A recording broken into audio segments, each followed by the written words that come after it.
What's up, people? Welcome back to the BCMA podcast. It's your boy Lucky from Lucky's Muay Thai, and this is episode number 13, I think. It's been a fantastic week. For me, I am so stoked. You guys have no idea. I am moving. No, I am not joining the mass exodus out of Florida or California or wherever people are doing. But I'm moving out of the apartment I've been in for the last couple of years, which was necessary at the time. Unfortunately, not the most amazing place, to say the least. And it's been a little bit dangerous at times, and a lot of ne'er-do-wells around. But nonetheless, we made it through the last couple of years, which are some of the hardest years of my life. And the gym has been fantastic for me to help me sort of balance everything. And I'm finally out of this place, so I'm super stoked. Shout out to Fate and Real Estate for, hooking up the new domicile, because he gave me the push to really go for it. So, man, and then he put in the effort to make it happen. So big shout out to him. Shout out to Will Bondi for, Will Bondi's one of my students. He's a pilot, but he's all over the world all the time. And he really, really helped me make this happen as well. It has been a godsend lately. The gym is doing great right now. Little by little, we're adding a little bit more as far as classes go, hours go. We're just trying to accommodate everybody that's wanting to practice and be healthy right now during this time. It's really still nuts out there. So I'm stoked about that. It was also the Queen Bee's birthday. Shout out to Abia. Happy birthday. You are so loved. Also known as the Pina. She made me go to a skate park, which was cool. I hadn't been to a skate park in a while. And I remembered, how fun it was to just be there. I didn't do a ton of stuff. Skated around a little bit of carving, just trying to get used to being around all of it. There were some sick skaters out there. So I was stoked. She was on her roller skates and she decided to, basically leave me behind. I took a bunch of pictures. I did that Instagram boyfriend thing where I just take the pictures and they do the thing. I think that's how that works. I'm not exactly sure. So I got to watch one championship, and then I watched it again, and I watched individual fights and some clips of it, and it was exciting. So for those of you that don't know, one championship puts on a lot of different types of fights, right? They put on MMA fights, they put on kickboxing fights, and they put on straight Muay Thai fights. What's special about these fights are, of course, they're doing everything in 4-ounce gloves as opposed to boxing gloves. And they're keeping the kickboxing rules, the Muay Thai rules, the Muay Thai rules, and it's made for some pretty interesting and exciting fights. This fight card that came by was insane. It had a great main card for the most part, and I'll get into that in a second. But let me just say one more time, overall, it was a fantastic week. I hope you guys got to watch the fights. I hope everything is going well in your lives. And for me, I'm just doing my thing. So let's get into one championship real quick.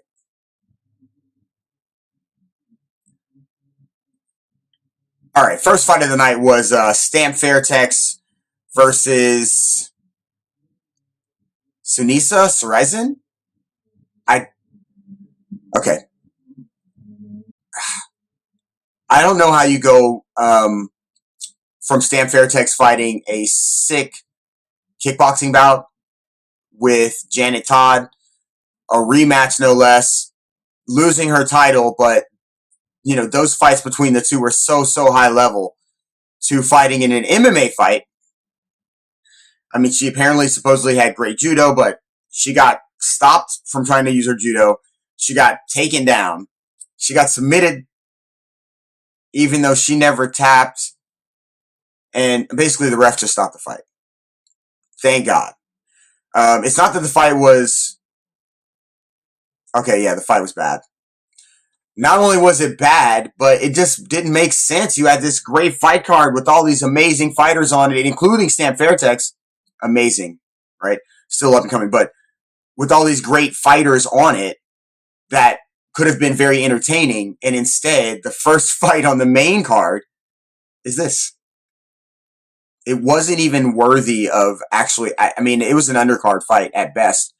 And I'm not dissing anybody that gets in there, especially this young lady, Sunisa, who was fighting her idol she had like 5 fights or something like that. She went in there and she fought her idol, and I mean, there wasn't a lot that was going on. I mean, she clearly was getting whooped up in the stand up. She attempted to clinch and try to do some, some kind of head and arm throws, and there was nothing ever materialized. So I would just say, let's not ever do that again. One championship, it's not necessary, man. I mean, really, could have just made her have gave her a kickboxing or a Muay Thai fight against somebody that was going to give us a show, or maybe they were just trying to build her confidence. But I don't know how you build your confidence against the level of competition like that. Anyway, I'll move on. Sidichai fought Superbon in a kickboxing fight. This had to be set up this way, I'm assuming, because Sidichai's been fighting in Glory, and obviously Glory hasn't been doing very much. And now he's over at 1, and this fight was, as Aussie Man might say, from Aussie Man Reviews, kicky, punchy. Yeah, this fight was crazy it was only 3 rounds. There was no clinch, obviously. There was no elbows. I honestly thought Sidichai had edged this fight because Superbon was doing a lot of countering, and a lot of times he missed. Sidichai played his distance really well. He boxed pretty well, especially early. Superbon had some small successes, but he did not take a ton of damage. But to me, he didn't dish anything. Sidichai threw a lot, didn't give a ton of damage, but to me, he scored more. But nonetheless, it was a 3-round fireworks display, and the techniques were great. And it was, I kick you, you kick me, I kick you. Combination for combination, back and forth. Somebody was finishing with something almost every single time. And they both worked some decent boxing with leg techniques. They didn't throw a ton of knees, but the knees were good. Look, it was a good fight. They both threw a ton of techniques. I wouldn't say they took a ton of damage, but they threw a bunch of techniques, and it was beautiful to watch. So, Yatsenklai Fairtex fought Petch Marcotte, and I watched this fight a few times. This is one of the fights that I've watched, probably more than the others. I definitely watched the others twice, and some rounds and some pieces, and, individually. Yatsenklai was pressing this whole fight. Petch was what Petch does. He was pretty elusive. His defense in close, when Yad does his thing where he starts firing off, sort of straight lefts, double uppercuts, straight lefts to the body, all of these things. He had this great guard. It was a great long guard where he tucked his chin really deep and his elbow inside. So when Yad was throwing those uppercuts, he was hitting a lot of arm and elbow, and he couldn't get around the hook, the shoulders for the hooks. But I'm going to be honest, I think he did enough to win the fight. I thought Petch played way on the outside a bit too much. I think he did great things to try to bring that fight back to Yad at moments. He would catch a lot and counter with a bunch of straight punches, right? Straight lefts over and over and over. I think that was the other thing is Yad seems to me, I could be wrong, but he seems to me to be busier with an orthodox fighter throwing his left body kick. And because they were both southpaw, he didn't throw as many of those. He really was counting on his boxing. That's another thing. I noticed that 4-ounce gloves for Muay Thai fighters really has pushed some of these guys to start throwing really heavy punches and throwing them in 4s and 5s and 6s and not 2s and 3s.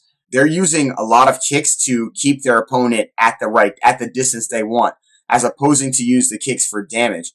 I didn't see a lot of damaging kicks. I thought Yad won the fight with his boxing, but Petch did a lot of great countering. At one point he worked on clinching in first or second round, and Yad hit him with an elbow that cut him. But Yad didn't go to work on that cut, which he probably should have.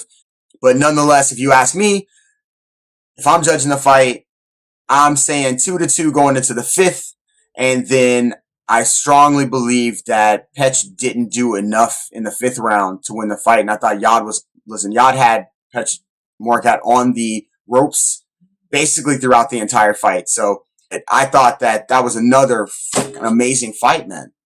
The main event, Rodtang versus Pettis Damn. If you're Pettis Damn, you are fighting uphill from the get-go. The problem here is Pettis Damn had the right strategy. He was using super long teeps, really long jabs. Clearly he was taller than Rodtang, but Rodtang's a tank, right? So this is one of those situations, again, where you're fighting somebody that you have to keep at your distance so that you can do your work, right? So that you can strike where you want to strike. If they get in close, you want to try to clinch them. But, Rodtang's a tank. So inside on the clinch wasn't much better than, inside with the striking. Definitely better working outside. Long kicks, making Rodtang have to, lean back out of the way. The problem was when Pettis Damn would land a solid strike many times in the fight, there was an elbow that he landed clean. Rodtang's head kind of knocked back. But then he attacked and landed 3 or 4, maybe 5 shots right after that. I mean, heavy, hard hooks and uppercuts and whatnot, and body shots. He's throwing liver shots and going up and down.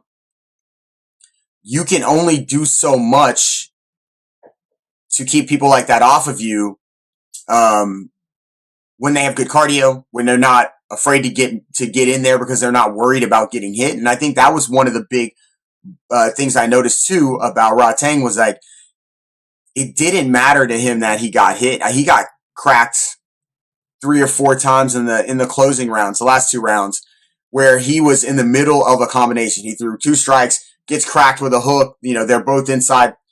He gets cracked, and when he gets cracked, it never stopped his flow of his techniques. He would get hit and then right back in, pressing hard, throwing volume.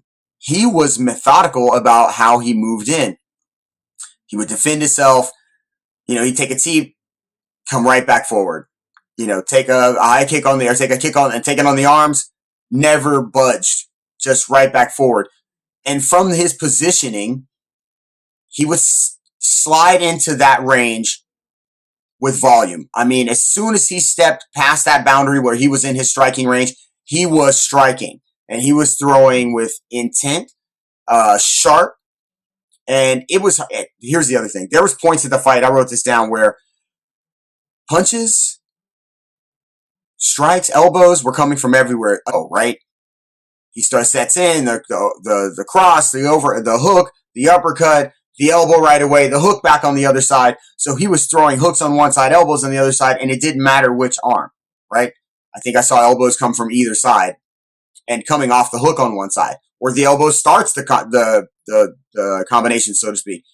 Hits him with the elbow and then hits him with the hook on the other side, then the uppercut, then the body shots on both sides of the body.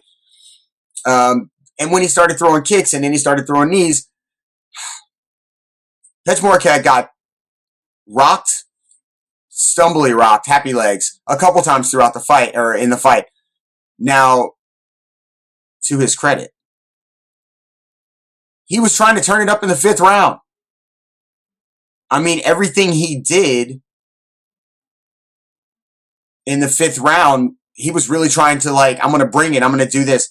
Everything was ineffective. Everything was ineffective. The power wasn't enough to do anything to Rodtang, and then the elusiveness, and then just the ability to hurt Rodtang in a way that can line up further techniques down the road to try to, get a finish. It was clear that he wasn't going to win the fight, but, he was strong enough in the 5th to be pressing the action himself and trying to bring the fight to Rodtang. And even I think Michael Chiavello was saying, if he could get a question mark kick over the shoulder, something, because Rodtang wasn't pressing the action in the 5th so much. I mean, he threw some stuff. Every time he threw, to do damage. But I think he knew he had won the fight handily.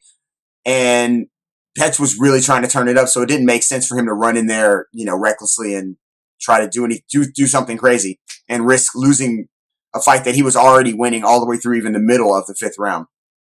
But like I said, to his credit, Pettis Damn brought everything he could bring in the 5th to try to turn it, to do something. But just didn't happen. Wasn't effective. Overall, I enjoyed the fight card. I watched some of the undercard fights. They were good as well. Listen, whatever politics people have about one, whatever politics they have about the UFC, whatever politics they have about Bellator or any other fight organization, yeah, man, I hear you. I'm always on the side of the fighters. I really want them to get paid. I want them to be represented properly, and I want them to shine in the light, as they say, because it's fleeting moments, and the damage is long term. And unless you're financially stable, you gotta work when it's over. You hear about a lot of fighters that are firemen, after they finish, become cops after they finish, get a job doing construction after they finish fighting. So that being said, I'm always on the side of the fighters. Some fighters seem to be happy at one. Some may not be. I don't know. All I know is, this fight card was good. Some fight cards maybe not. But I love these 4-ounce gloves. I love the fact they're doing Muay Thai and kickboxing, and that we're not inundated with MMA from all directions. So that being said, if you haven't seen one, go check it out. Get the app. I think actually this one is called No Surrender, and you can find on YouTube. I think Bleacher Report Sports, Bleacher put it out, and they have a partnership with one. So anyway, go check the fights. They were all good. I mean, I really enjoyed them, man. Really, really enjoyed them. Hopefully we get some more of those. I think one has another tournament coming up. Go check it out. All right, so let's discuss willingness. Just riding in on the back of the one championship, because the fights weren't just great because they were set up with great opponents, right? The fights were also great because of the fighters' willingness to mix it up, right? To get into the point where we see strikes coming back and forth, counters. Now, granted, some of the fights, like I said, there was moments in the Yod fight. Pitch Morcat circled a lot in that fight. He did the right things he needed to do to sort of maybe sway the judges. He struck at the right times. But I'm here to tell you right now, this is not the norm. It's just not. I fought in fights where I thought my elusiveness was fantastic, right? I thought I was like, oh, I'm so elusive. The dude didn't hit me. I feel super stoked. I know I'm about to win this fight. And then I realized I lost the fight. And I lost the fight because I played too much on my elusiveness and defense. I didn't let the guy hit me.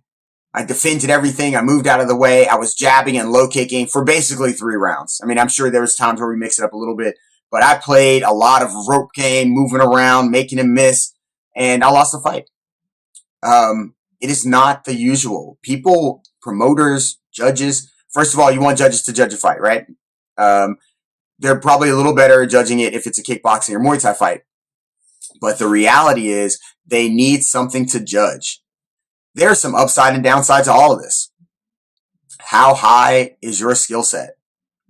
How high is your ring IQ? What is it that you're searching for? At what level are you in your fight career? By the way, this is all transferable into life. Your willingness to take opportunities when they are presented to you versus willingness to sit back and say, maybe I'll do it next time. I'm going to tell you right now, there was a moment in my life when I got offered the opportunity to open my gym. I mean, it literally did not take me long to think about it, but I remember the moment that I sat there going, oh shit, it's happening. It's happening. I'm finally getting this opportunity. Somebody's offering me something. Now, I can throw all of my comfortability away and shoot for this dream, or I can just stay comfortable and maybe I'll try it again later. And you never know when these things are going to come back in your life. So willingness is big. In fighting, it's big. You want the fans to be excited, right? You want wins, right? You need to get paid. If you're a fighter, winning, money. right? I'm glad you love it, but once you start doing it as a prize fighter, you really should be focused on trying to get some of the prize. Listen, I think if you're expecting to get any kind of sponsorships, if you're expecting to get bonus pay, if you're expecting to get people to buy your t-shirts on your own website, then you have to be an exciting fighter to some extent. I mean, listen, personality is a lot. You can get on the mic and yap your fucking head off. But the reality is, they also need to see some action for the yapping. If you, like I said, if you want opportunity,